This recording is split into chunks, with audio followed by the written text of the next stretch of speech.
నాన్న ఆ పాత్రవి ఎప్పుడు రిపేర్లు వస్తూనే ఉందిగా నాన్న, ఈసారి కొత్తది కొనివచ్చుగా.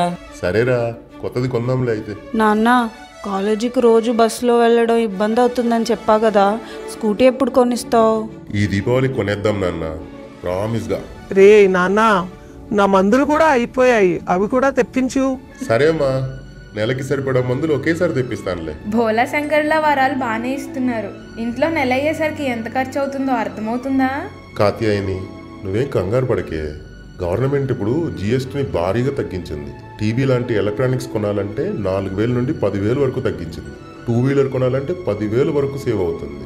అమ్మకు మందులు అంటావా, నెలకు 500 నుంచి 1000 వరకు ఆదా అవుతుంది. ఇక ఇంటి సరుకులు అనుకో, దాదాపు 1000 వరకు సేవ్ అవుతుంది. పండగకి వచ్చే బోనస్ డబ్బులతో మనకు కావాల్సినవన్నీ మన బడ్జెట్లోనే కొనుక్కోవచ్చు. నువ్వేం బెంగ పెట్టుకోకు. అవునా? అలా అయితే ఇంకేం కావాలి చెప్పండి. జిఎస్టీ తగ్గింపుతో ఈ దీపావళి మరింత ఆనందంగా జరుపుకుందాం. Super GST, super saving.